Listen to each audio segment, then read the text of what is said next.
매일 성경과 함께하는 오늘의 큐티 시간입니다.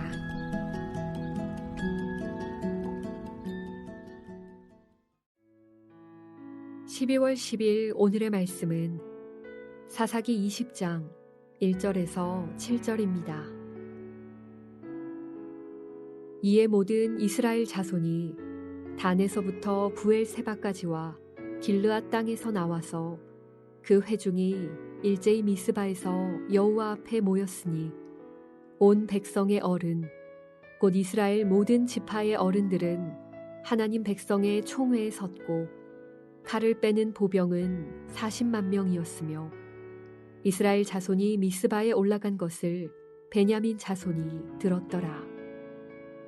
이스라엘 자손이 이르되 이 악한 일이 어떻게 일어났는지 우리에게 말하라 하니 레위 사람 곧 죽임을 당한 여인의 남편이 대답하여 이르되 내가 내 첩과 더불어 베냐민에 속한 기브아에 유숙하러 갔더니 기브아 사람들이 나를 치러 일어나서 밤에 내가 묵고 있던 집을 애워싸고 나를 죽이려 하고 내 첩을 욕보여 그를 죽게 한지라.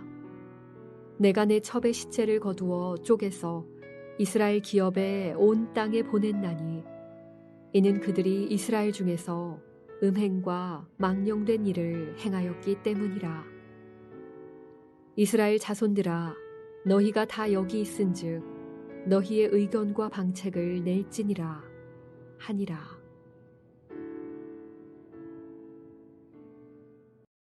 사사기 20장 1절에서 7절 말씀을 함께 묵상하겠습니다. 레위인이 첩의 시신을 12토막 내어 이스라엘의 모든 지파에게 보냈습니다. 각 지파는 이 토막난 시신을 보고 경악을 금치 못했을 것입니다. 그래서 일제히 모든 이스라엘 자손이 모였습니다. 1절에 단에서 부엘세바까지 길르앗 땅에서 또한 왔다고 하지요. 단은 이스라엘의 최북단이고 부엘세바는 최남단이지요. 단에서 부엘세바까지라는 표현은 이곳에서 처음 나타납니다. 그리고 길르앗 땅에서도 왔다고 하지요. 길르앗 땅은 요단 동편으로 이 땅에 거주하는 르우벤, 갓, 므낫셋 반지파까지 모두 미스바에 모였습니다. 미스바는 베냐민과 에브라임 경계에 있는 성읍으로 예루살렘에서 북쪽으로 약 12km 떨어진 곳입니다.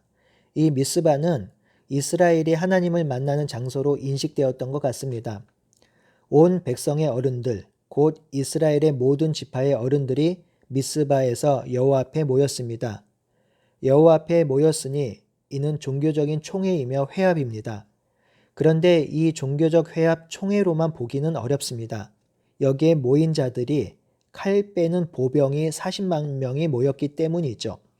민수기에서 이스라엘이 인구 조사를 할 때 장정이 60만 명이었음을 감안한다면 전쟁에 나갈 수 있는 사람이 3분의 2가 모인 것입니다.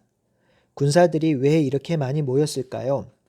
사실 이렇게 많이 모인 것에 대해 의구심이 듭니다. 왜냐하면 이스라엘 백성이 가나안 땅을 정복하기 위해서 모일 때에 이렇게 많은 군사가 모인 적이 없었거든요. 이 시대에 전쟁할 때 이스라엘 전체가 함께 도와서 전쟁을 잘 하지 않았습니다. 함께 전쟁하자고 해도 불참하기도 하고 무관심을 보이기도 했습니다. 때로는 배신하기도 했지요.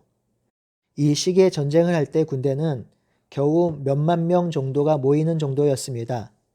그런데 가나안 땅의 정복 전쟁도 아닌데 한 레위인의 호소로 말미암아 이렇게 많은 군사가 모였다는 것은 놀랄 만한 일입니다.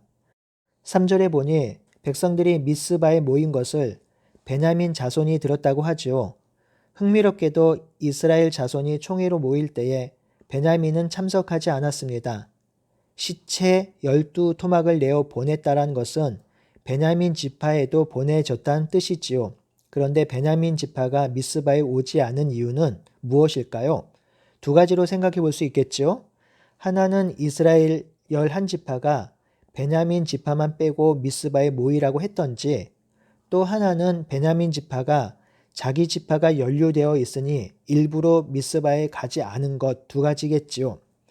만약 베냐민 지파를 빼고 총회로 모여 베냐민 지파와 관련된 무언가를 결정했다면 이 총회의 결정은 불법적인 결정이 될 수 있고요. 만약 베냐민 지파가 의도적으로 오지 않았다면 자기 지파 사람들의 범죄를 감추고 보호하기 위함이었겠지요.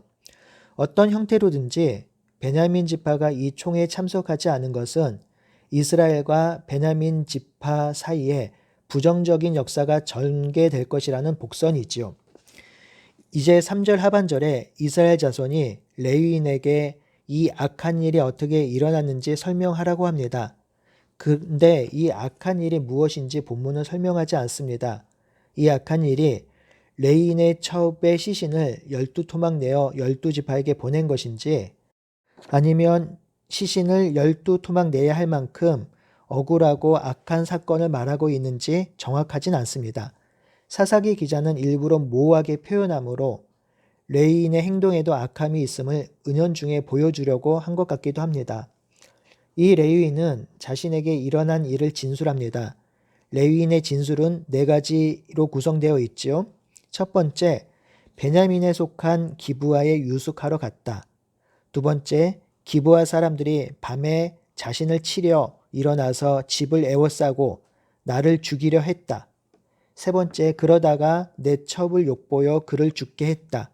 네 번째, 내 첩의 시체를 거두어 쪼개어 이스라엘의 온 지파에게 보냈다.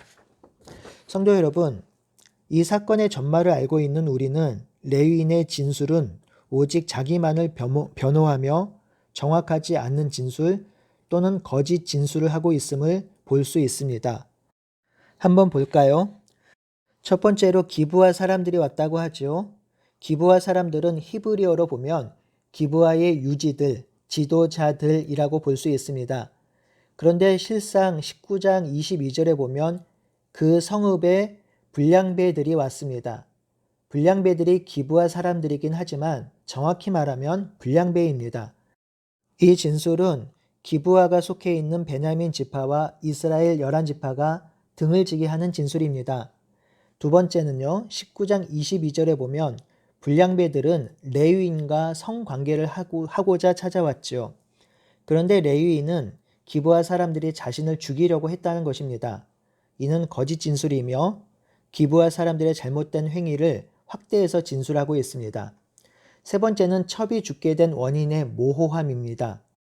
레위인은 기브아 사람들이 자신을 죽이고 첩도 욕보여 죽게 했다고 하면서 기브아 사람들이 자신을 죽이는 것과 첩을 죽이는 일을 같이 했다고 연결시키고 있습니다. 하지만 정확히 말하면 이 첩이 죽은 첫 번째 원인은 이 레위인이 자신이 살고자 첩을 내어준 것입니다. 만약 자신이 첩을 내어주지 않고 자신이 불량배들에게 끌려갔다면 첩은 죽지 않았을 것입니다. 그러니 이 첩의 사망 원인은 불량배들의 집단 성폭행과 능욕 때문이지만 그 근원적 원인은 레위인에게 있습니다. 자기가 살고자 다른 사람을 불구덩이에 넣은 것과 같은 것이죠. 이 첩이 죽은 것에 레위인은 자유할 수가 없어요. 그럼에도 이 레위인은 자신의 잘못은 하나 없이 오직 기브아 사람들의 악행만 드러내고 있습니다. 뿐만 아니죠. 첩이 끌려간 후에 아무런 조치도 취하지 않고 노인의 집에서 잠만 잔 것을 빼고 진술합니다. 만약 그런 일이 일어났다면 일어나서 사람들에게 도움을 구해야 하지요. 시신을 12토막 내어 이스라엘의 지파에 보내어 정의로운 판결을 요구하는 정도의 선함과 의로움과 정직함이 있었던 자였다면 그 상황에서 첩을 대신 내보내지 않았을 것이고요. 그 일이 일어나면 다른 사람에게 도움을 청했을 것입니다.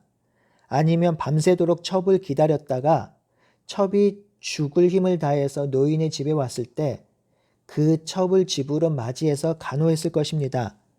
하지만 레위인은 이런 불리한 진술은 하나도 하지 않습니다. 마지막으로 레위인은 또한 법적인 절차를 무시하고 있습니다. 6절에 보니 이미 자신이 다 판결합니다. 그들이 이스라엘 중에 음행과 망령된 일을 행했기에 자신이 시신을 12토막 내어 보냈다고 하는 것이죠. 이미 기브아 사람들의 음행과 망령된 일을 했다고 판결해요. 그리고 시신을 12토막 낸 것에 아무 문제가 없다고 말합니다. 또한 7절에 이스라엘 자손들에게 지금 여기서 의견과 방책을 내라고 종용합니다. 이는 율법에 어긋나는 행동이지요. 율법에는 피해자와 가해자의 이야기를 모두 듣게 되어 있습니다. 불량배와 함께 있었던 종과 노인과 말, 그리고 불량배의 말도 들었어야 하지요. 만약 이스라엘 총회가 이 반대되는 말을 들었다면 좀 더 공정하고 공평한 결정을 할 수 있었을 것입니다. 하지만 레위인의 고발로 시작된 이 형벌은 한 지파를 몰살시키는 가장 위험한 상황까지 전개됩니다. 성도 여러분, 이 사건은 사사기 초기에 일어난 사건입니다. 그럼에도 많은 악행이 자행됐지요. 동성애, 집단 성폭력, 윤간, 능욕, 시신 훼손 등입니다.